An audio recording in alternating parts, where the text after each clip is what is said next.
사회의 언어가 굉장히 중요한데 어떤 언어를 쓰는가 대단히 중요합니다. 언어를 보면 그 사회를 알 수가 있습니다. 예전에 80년대에 대학생들 사이에 다 형이요, 형. 여학생도 남학생의 형이고 남학생도 여학생의 형이고 그 이후에 2000년 들어서는 다 오빠요, 오빠. 그래서 이게 시대상을 얘기하는 겁니다. 80년대는 전투적인 대학의 분위기였고 2000년도 들어서는 보다 훨씬 순화된 대학의 분위기니까 이 젊은 세대의 언어관이 틀려요. 근데 제가 걱정하는 것은 언어 심리로 볼 때에 같아요. 이거 빨리 버려야 돼요. 아프냐? 아픈 것 같아요. 맛있냐? 맛있는 것 같아요. 이렇게 애매모호한 표현이 없어요. 맛있으면 맛있습니다. 아프면 아픕니다. 좋으면 좋습니다. 예면 예, 아니요, 아니요가 돼야 되는데 좋은 것 같아요. 이게 좀 더 확장되면 남편인 것 같아요. 아내인 것 같아요. 그렇게 되면 가정이 아내면 아내고 남편이면 남편이지 그렇게 애매모호한 불확실성의 시대의 언어 표현들입니다. 우리는 핵심 가치를 가져야 됩니다. 확실한 거 이거예요. 그래서 주님께서 말씀하시는 것이 세상이 아무리 바뀌어도 이건 절대로 바뀌지 않는다. 그게 진리입니다. 진리를 붙들어야 됩니다. 그래야 진리에서 힘이 나오는 겁니다. 진리를 붙들지 않으면 항상 바뀌니까 이게 힘이 나올 수가 없는 거죠. 그래서 주님께서 내가 곧 길이요, 내가 곧 진리요, 내가 곧 생명이다. 나로 말미암지 않은 아버지께로 절대로 갈 수가 없다고 주님께서 예수님을 확실히 붙들도록 그렇게 말씀을 하셨습니다. 러시아가 자랑하는 도시가 있는데 상페테르부르크입니다. 원래는 세인트 피터 시티라고 이렇게 번역이 되어야죠. 거룩한 베드로의 도시다. 그것은 유럽을 갔다가 여행하고 난 다음에 피터 대제가 우리 러시아도 유럽처럼 저렇게 멋있는 도시를 국가를 세울 수 없나 해서 인공도시, 계획도시로 늪지역에다가 운하를 건설하고 돌을 거기에 던져 넣어서 도시 만든 신도시가 상페테르부르크예요. 그때 그 대제, 피터 대제가 세금을 뭐로 받았는가 하면 돌로 받았습니다. 돌. 국경을 지날 때에 큰 돌 가지고 오면 세금 얼마 쳐주고 세금을 다 돌로 받았어요. 돌 받은 것 가지고 상페테르부르크 늪을 메어갔는데 그렇게 세워진 도시의 두 개의 중요한 건축물이 에르미타주 궁전이 세계적인 유명한 건축물입니다. 거기를 가보면 러시아가 자랑하는 국보급뿐 아니라 세계 문화유산에 들어오는 그런 귀중한 작품들이 많이 거기에 전시되어 있고 수장고 안에 많습니다. 탕자의 비유를 그린 루벤스의 그 빛으로 조명한 그림 원본도 거기에 있습니다. 그래서 제가 그거 보고 원판을 보고서는 역시 명하구나. 탕자가 아버지 앞에 왔을 때 뒤에 스리빠 신발도 절반 정도 헤어져 오는데 아버지는 아들을 눈이 빠지게 기다리며 맹인이 되어서 그 아들을 이렇게 안고 기뻐하시는 내용으로 되어 있는데요. 루벤스가 얼마나 정성을 다해 그렸는지 마치 살아있는 그런 그림처럼 되어 있어요. 그런 예술품이 이 궁전 안에 많이 있고 또 하나가 러시아가 자랑하는 것이 이삭 성당입니다. 러시아 정교회 예배당인데 1818년부터 지어지기 시작해 40년 동안 지어졌어요. 50만 명이 동원되어서 지어진 이 이삭 성당인데 이 성당도 예외 없이 늪지대에 세워졌습니다.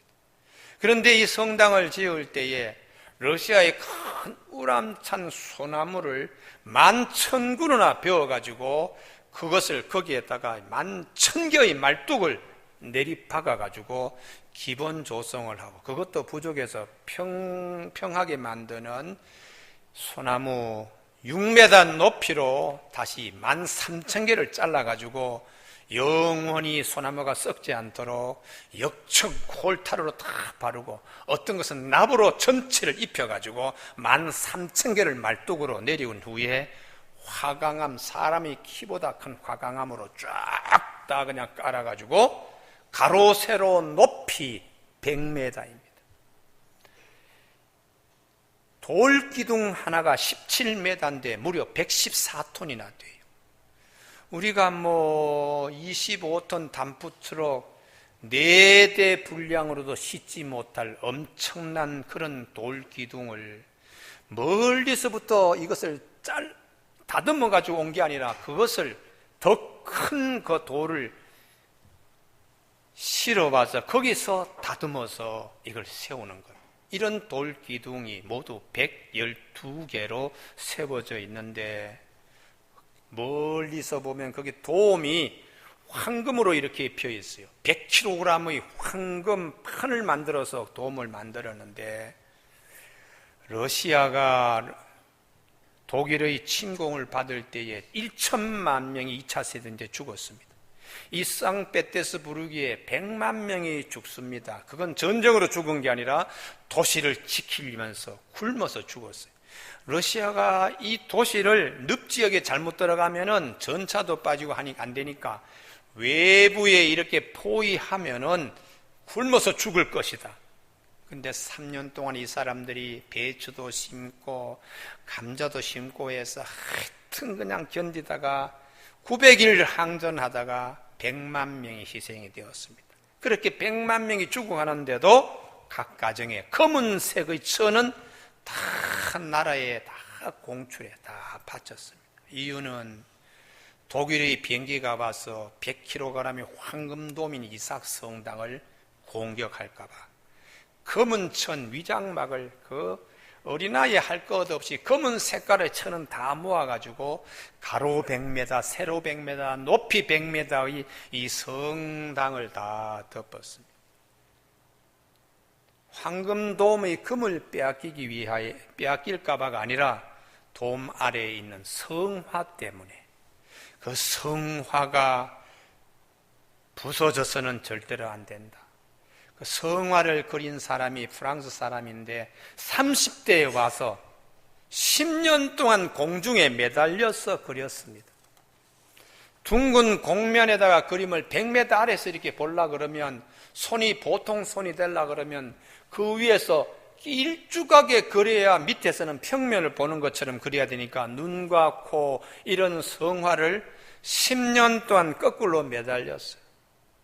그냥 10년 동안 거꾸로 매달린 것이 아니라 돌기둥 하나가 17m, 그것을 다 정으로 까고 마지막 둥글게 만드는 마모 작업, 돌가루가 10년 동안에 그냥 소음이 그렇게 걸리는데도 거꾸로 매달려서 100m 높이에서 10년을 그린 화가의 정신 때문에 우리는 이 성당을 지켜야 된다.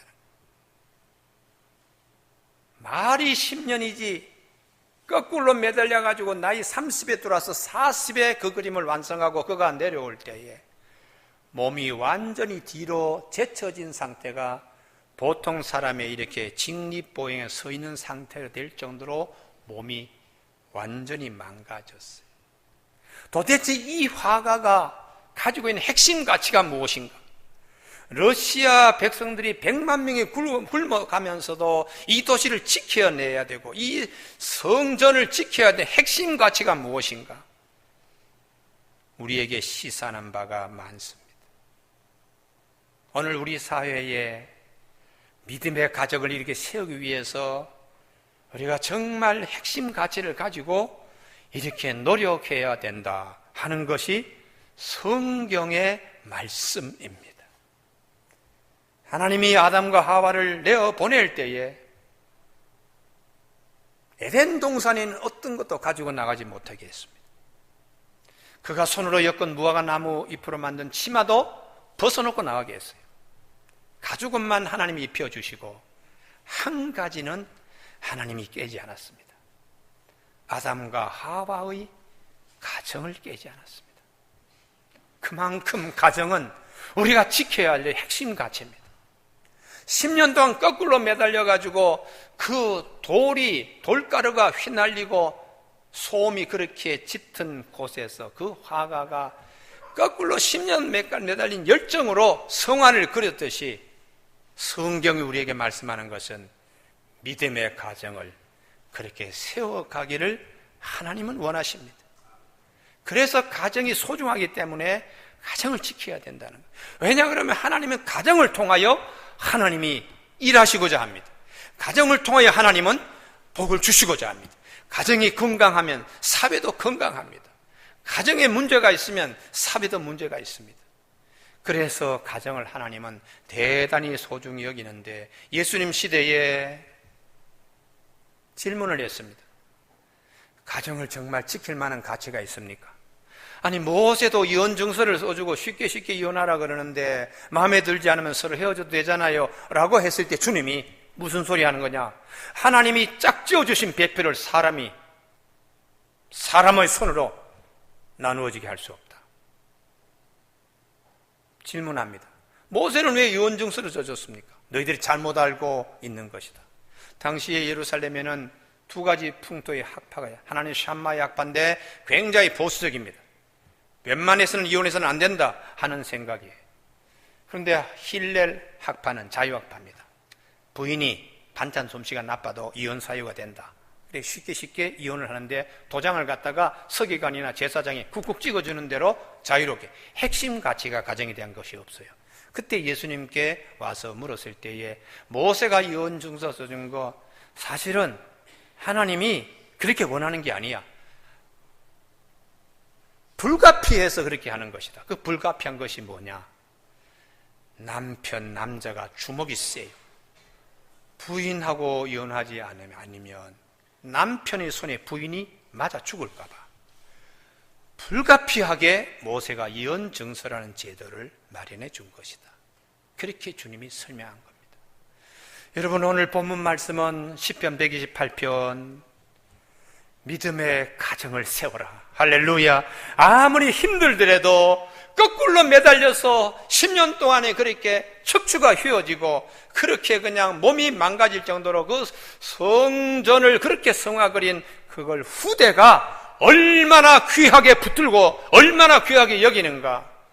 그것을 우리가 러시아 역사를 통하여 우리는 2차 세계대전 가운데 100만 명이 굶어 죽으면서 검은 천을 공출하면서 그 성전을 지키려고 했던 그 열의 속에 우리가 그 정도의 마음만 가지면 가정이 그렇게 쉽게 부서지거나 깨어지지 않습니다. 오늘 하나님은 이렇게 말씀하십니다. 1절에 여호와를 경외하며 그 길을 걷는 자 복이 있다. 믿음의 지킴이 되라. 신앙 정말 잘 우리가 지켜가며 하나님을 경외하면 가는 길마다 하나님이 함께 동행하시는 축복이 있다는 것입니다. 할렐루야. 이 말씀이 꼭 우리들 모두에게 신발이 되기를 바랍니다. 왜 우리가 믿음 좋은 사람이 되어야 되는가? 물고기가 물을 떠나서 살 수 없듯이 사람이 하나님을 떠나서 살 수 없기 때문입니다. 그래서 예수님이 요한복음 15장 5절에서 나는 포도나무고 너희는 가지다. 나를 떠나서 너희가 아무것도 할 수 없다. 내가 그 안에 그가 내 안에 거하면 이 사람은 많은 열매를 맺게 되는데 너희가 나를 떠나서는 아무것도 할 수 없다고 주님이 일깨워 주셨어요. 뿐만 아니라 우리가 믿음 좋은 신앙생활을 해야 되는 것은 우리 자신이 약하기 때문이에요. 야고보서 4장 14절에 내일 일을 너희가 알지 못하는도다. 너희 생명이 무엇이냐? 너희는 잠깐 보이다가 없어지는 안개니라. 오늘 힘 있는 사람들 내일 어떻게 될지 몰라요. 지난주에 우리 전도서 12장 청년 주일날 말씀을 드린 바 있지요. 젊어서 그렇게 힘있던 척추도 나중에는 메뚜기도 짐이 되는 시간이 옵니다. 그리고 맷돌질 돌이라도 씹어서 척척 넘길 수 있는 치아도 나이가 들면 술렁술렁 빠지고 이빨이 깨어지고 나중에는 합죽이 신세가 되고 입에 침이 마르고 틀니를 한다든지 임플란트를 꼽아도 턱뼈 자체가 약해지니까 나중에는 다 그냥 무너지는 날이 올 거예요. 인간이 얼마나 약한가. 내 안에 내 머리털 숫자도 내가 정확하게 알지 못하는데 하나님은 머리털 하나까지 다 세신 바 되신 하나님 앞에서 우리가 그분의 피조물이고 언젠가는 그분 앞으로 갈 것을 알고 계산하고 생각하여 믿음의 집을 지어라. 모래에 짓지 말고 반석 위에 든든한 집, 지진이 오더라도 홍수가 나더라도 무너지지 않는 수고를 많이 해서라도 든든한 반석 위에 집을 지어야 한다 하는 것이 성경의 말씀입니다. 믿음이 크다.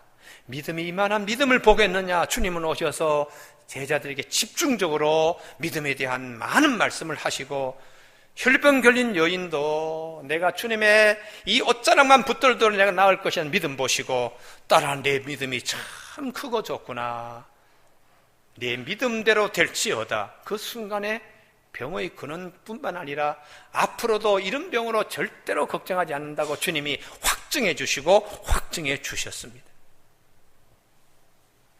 믿음이 없이는 하나님을 기쁘시기 못하나니 하나님께 나아가는 자는 반드시 그가 계신 것과 자기를 찾는 자들에게 상 주신 님을 또한 믿어야 된다고 히브리서 11장 6절에서 말씀하고 있어요. 우리가 믿음을 가지고 누려야 될 축복들을 하나님은 2절에서 네가 네 손이 수고한 대로 먹을 것이라. 내가 복되고 형통하리로다. 오늘 우리 3부 예배 참석한 교우들에게 이 축복이 있기를 바랍니다. 손을 대는 곳마다 하나님이 함께 하셔서 잘 되게 해주시는. 그래서 창세기 26장에 농사일 한 번도 지어보지 않은 이삭이 그 해에 너 그랄 땅을 떠나지 말라. 가뭄이 오더라도 여기에 약속된 땅이다. 여긴 무조건 견디고 지키고 있어봐라. 이삭이 그 땅에 그대로 머물렀습니다. 그리고는 다시 농사일을 처음 시작했는데 100배의 결실을 하나님이 주셔서 손이 수고한 대로 먹는 축복입니다. 이 축복이 오늘 나의 축복이 되기를 바랍니다. 할렐루야. 그리고는 또 우물을 팠습니다. 파는 것마다 물이 나오는 거예요. 에색 우물을 파서 빼앗기고 신나 우물을 팠더니 또 빼앗기고 나중에는 변두리 가서 누워보시라는 곳에 우물 팠더니 거기서도 물이 나오는, 가는 곳마다 물을 만나는 축복을 이삭은 누렸습니다. 나중에는 부엘세바에서 나오는 우물분도 종들이 파서 다시 누리는 축복이 있었어요. 그래서 우리는 하나님을 잘 경외하고 섬기는 것, 어려움이 오더라도 힘든 일이 오더라도 그분을 잘 섬기는 핵심 가치로 내가 붙들고 있으면 변두리에 가더라도 하나님께서 물이 나오게 하시는 역사가 있습니다. 저는 우리의 수지의 아름다운 동산교회에 하나님 이 축복을 허락하여 주시옵소서. 때로는 젊을 때에 강남 1번지에 계셨다가 중년 장년의 자녀들을 시집 보내려고 하면 살림을 또 줄여야 돼. 퇴직금을 또 거기다가 또 던져야 돼. 그리고 보면 상현동까지 오게 되고 어떨 때는 영통까지 또 가게 되고, 그러나 어디 가든지 그 손이 샘 파는 곳마다 하나님이 샘물을 맛보게 하시는 축복이 있기를 바랍니다. 할렐루야. 그래서 우리가 하나님이 여기까지도 동행하시는구나, 이런 역사가 있다는 것이죠. 역대상 4장 10절에 야베스가 태어나서 가정에 네가 태어나지 말아야 되는데 너 이름을 고통이라고 내가 지어서, 그 얘기를 듣던 야베스가 형제들은 많고 어머니는 그렇게 말씀하실 때 믿음으로 하나님은 도와주실 거다. 그래서 그가 늘 믿음의 기도를 했습니다. 하나님, 복의 근원이시잖아요. 복의 근원이신 하나님이 나에게 복을 주시려면 지경을 갑절로 넓혀주십시오. 지금 사업장을 배로 좀 넓혀주시고, 사업할 때마다 이런저런 두려움이 오는데 일을 할 때마다 근심 걱정 환난에서 벗어나게 하여 주옵소서. 그렇게 했더니 하나님이 야베스가 기도한 대로 다 이루어 주셨다고. 야베스 기도가 굉장히 중요합니다. 기도의 손으로 어려운 것을 훌륭한 것으로 후대의 귀감이 되는 귀한 것을 그가 남겼기 때문입니다. 두 번째, 믿음이 좋은 자들에게 하나님이 가정의 축복인데, 우선 부부지간에 13절에 3절 말씀, 내 집 안방에 있는 내 아내는 결실한 포도나무 같다고. 안방에 있는 아내와 남편 사이에 결실한 포도나무 관계. 포도밭에 포도나무가 있는 이유는 포도밭 주인을 기쁘게 하기 위한 것입니다. 나와 당신이 있는 이유는 우리 가정이라는 이 밭의 주인이신 하나님을 기쁘시게 하는, 여기에 핵심 가치를 두 내외가 다 가지고 있는 거예요. 교회 신앙생활 하는데 부부간에 봉사하는 거, 교회의 주인이신 주님을 기쁘시게 하는 부부가 될 때에 얼마나 신령한 복인지 모릅니다. 할렐루야. 이 복이 있기를 바랍니다. 이 복이. 사도 바울이 브리스길라와 아굴라를 로마서 16장 4절 이하에 보면, 이들은 하나님 나라 일을 위하여, 사도 바울의 사역을 위하여 내 목숨을 위하여 자기들의 목까지도 내어놓았다고 이렇게 말씀하고 있습니다. 아마 이들 부부는 천국의 주님의 생명책에 큰 글자로 농명되어 있을 줄로 믿습니다. 로마서에도 그렇게 이름이 기록되어 있으니까 이들의 이름은 생명책에 더 큰 이름으로 기록되어 있어요. 교회에 우리가 신앙생활할 때에 저 두 부부는 정말 힘들 때에 교회를 세우기 위해서 저렇게 애쓰신 분이라고 교우들이 다 마음에 새기고, 주님께서 마음에 다 새기고, 나중에 젊은 세대가 어른 세대가 되었을 때에 그분이 정말 수고 많이 하셨다고 교회의 주보라든지 교회의 기록에 이분이 이렇게 수고하셨다는 것이 나중에 50년, 100년의 교회사를 쓸 때에 이분들의 이름들이 후배들에게 존귀하게 드러나는 것이.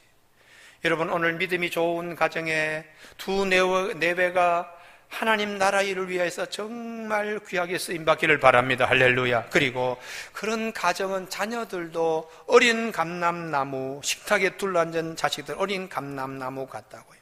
히브리인들은 감람나무 한 그루만 있어도 살림에 걱정이 없다 그래요.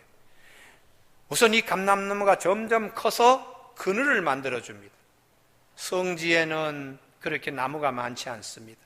그래서 텐트 앞에다가 감람나무 하나 심어서 이게 잘 자라만 주면 텐트 위에 그늘이 이렇게 져서 얼마나 시원한지 모르고, 모래와 그리고 자갈과 붉은 색깔의 흙 속에 이 푸른 색깔의 이 칼라가 마음을 얼마나 위로했는지 몰라요. 거기다가 뜰에 심겨져 있는 이 감람나무는 가정에서 필요한 것을 다 공급합니다. 요리할 때에 기름이 필요하면 올리브 열매에서 기름을 짜서 기름을 쓰고, 또 우리가 김장할 때에 배추나 무를 담아서 먹듯이 올리브 열매를 갖다가 잘 절여가지고, 이분들은 식사 때마다 올리브 열매를 김치 먹듯이 하니까 올리브 열매가 주는 여러 가지 또 의학적인 효과도 있습니다. 그러니까 올리브 나무 한 그루만 심으면 가정에서 필요한 걸 다 공급해주고, 남으면 또 시장에 내다 팔기도 하기 때문에 자녀들을 볼 때에 어린 감람나무처럼 보라는 거예요. 지금은 식탁에서 참 힘들게 키워야 되는 부담도 있고, 출가시켜야 되고 공부시켜야 되고 자라게 해야 되고, 여러 가지 부모들의 마음에 찾아오는 두려움도 있고 걱정도 있지만 그렇게 보지 말라는 거예요. 내가 믿음이 좋으면 하나님께서 우리 가정의 자녀들 앞으로 점점 훌륭한 올리브나무가 되어서 거기서 많은 열매를 딸 수가 있는 것처럼 우리 자녀들의 앞날이 잘 될 줄로 믿습니다. 이런 부모가 되라는 것이, 하나님이 반드시 그렇게 해주시는 겁니다. 마지막 세 번째에 가정의 축복, 생업의 축복 말고 4절 이하에 여호와를 경외하는 이같이 복을 얻으리로다. 5절, 여호와께서 시온에서 내게 복을 주실지어다. 너는 평생의 예루살렘의 번영을 보며 내 자식의 자식을 볼지어다 하는 말씀입니다. 시온의 복입니다. 하나님께서 시온에서 주시는 복이 무엇인가? 평강과 후손이 잘 되는 복을 주시는 거예요. 여러분, 우리가 아무리 믿음 생활 잘하더라도 수도 예루살렘이 날마다 편안하고 날마다 번성한 것, 나라의 안정을 의미하는 것이고요. 그리고 그런 태평성대 가운데서 후손들이 잘 되고 자식의 자식을 보니까 후손의 복이 또한 있는 것입니다. 교회 여러분, 다윗이 어느 날 갑자기 물맷돌 들고 골리앗을 던졌더니 골리앗이 넘어졌다. 그게 아닙니다. 다윗의 가정에 내려오는 믿음의 신앙의 얘기들이 있습니다. 그 할머니 기생 라합이 여리고 성이 무너질 때도 나는 어떻게 하든지 하나님 백성이 되어야 돼. 그 열정 때문에 정탐꾼을 목숨 걸고 숨겨주고, 여리고 성이 무너졌을 때에 붉은 천을 보고 기다려라, 반드시 이 가정을 구원한다는 약속을 기생 라합은 절대로 놓치질 않았어요. 여리고 성이 무너질 때에 이 가정은 구원받고 훌륭한 믿음의 사람 살몬을 만나가지고 새 가정을 이룹니다.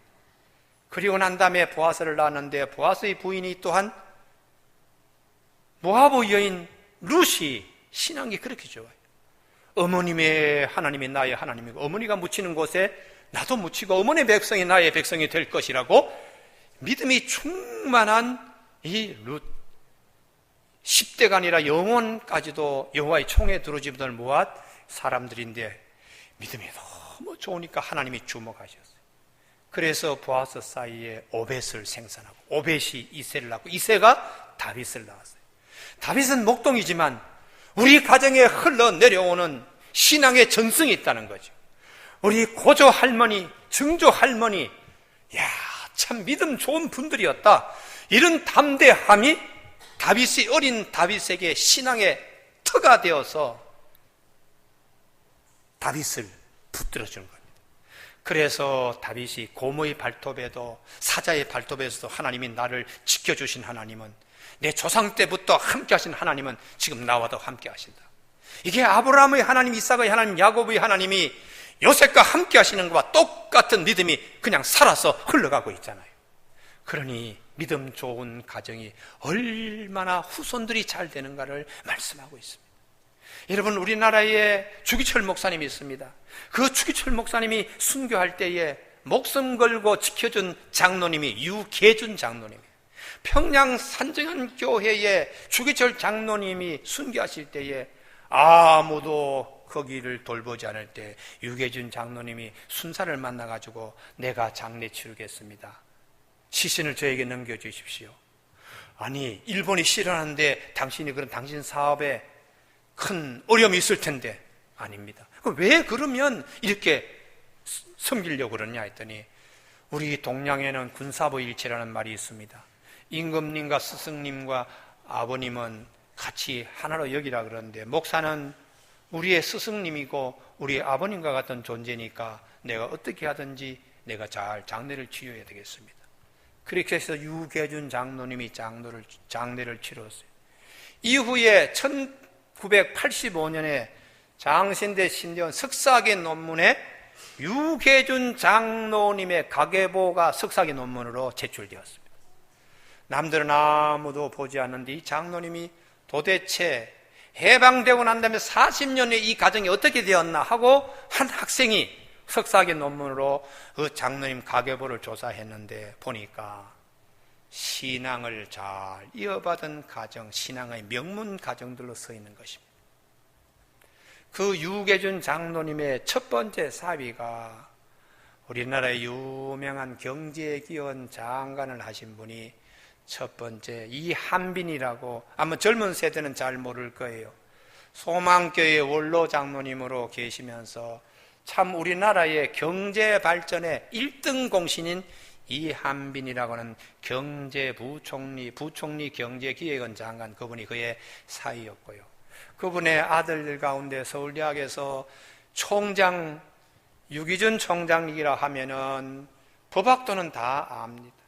우리나라의 법학 사전도 만들고 뭐 유명한 분인데 그분이 유기준 총장이 서울대 총장을 하셨어요. 그러니까 그 이후에도 62명에 대하여 가계부 조사를 했는데 얼마나 훌륭한 신앙의 가정이 되었는 거예요.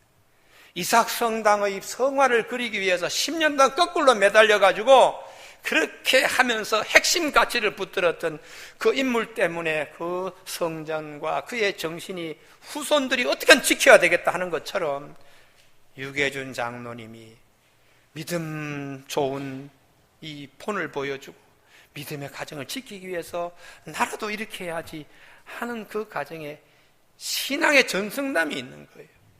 여러분, 오늘 우리들 날씨가 더워집니다.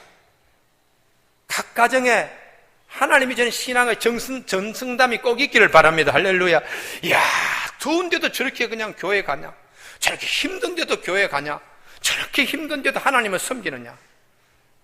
나와 내 집은 여호와를 섬기겠다는 여호수아의 마지막 24장에 백성들을 모아놓고 결단하라. 여러분들이 만약 하나님을 끝까지 섬기지 않겠다면 우리 집만이라도 신함의 명문 가정이 되겠다 하는 것으로 그가 선포했을 때 많은 사람이 아닙니다, 우리도 함께 하나님을 섬기며 신앙을 유산으로 받아서 우리가 주어진 이 땅에서 하나님의 나라를 이루겠다고 이스라엘 백성들이 서원했습니다. 올 가정의 달, 하나님이 주시는 가정 안에 주시는 축복들이 많습니다. 손이 수고한 대로 가정의 식구들이 다 평강하고 후손들이 잘 되는 믿음의 명문 가정, 믿음의 거부들의 가정이 다 되시길 주님의 이름으로 축원합니다. 기도하시겠습니다.